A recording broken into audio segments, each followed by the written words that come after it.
Hello. I'll be addressing my essential question today, and the one that I picked is, what is my work as a learner and a teacher?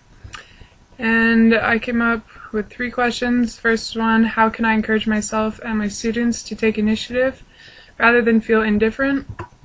How can I promote living by a moral compass rather than by given rights and wrongs? And the last one was, what can I do as a teacher to exemplify breaking away from the mechanical way of living? And the one that I'm going to be focusing on is, how can I encourage myself and my students to take initiative rather than feel indifferent?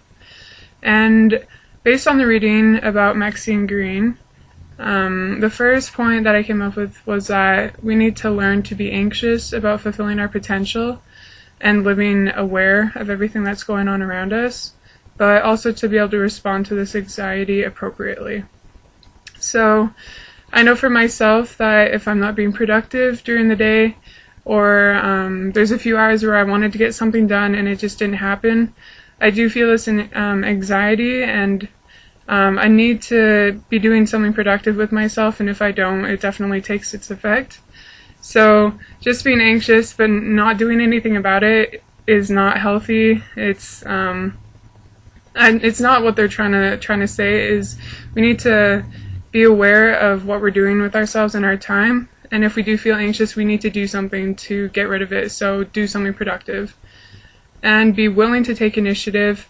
Have this mindset that you're willing to put in the time to do the things you want to get done.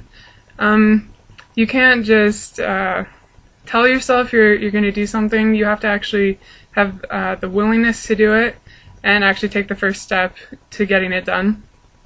Also, overcoming feelings of being dominated, specifically by society.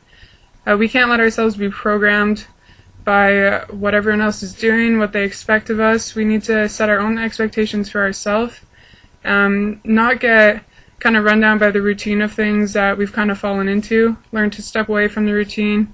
Let ourselves think of alternatives other than what we've become used to in the everyday. So kind of just change things up a bit, and don't become apathetic towards your life because you're doing the same thing every day.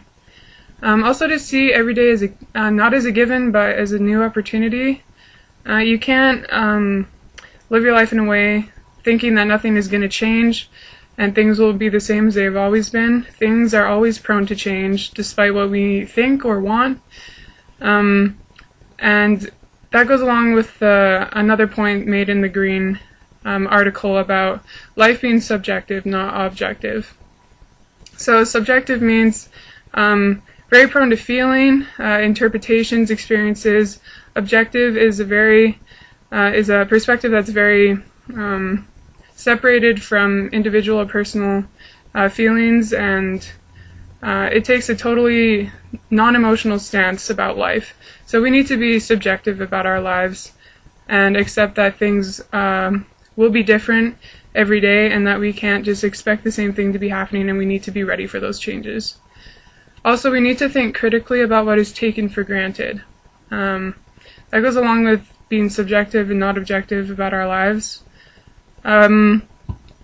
We may think that things will not change, and we are happy with things the way they are in our lives, but that doesn't mean that some things may come into our lives or leave our lives, and it's going to kind of mess up our routine, our systems.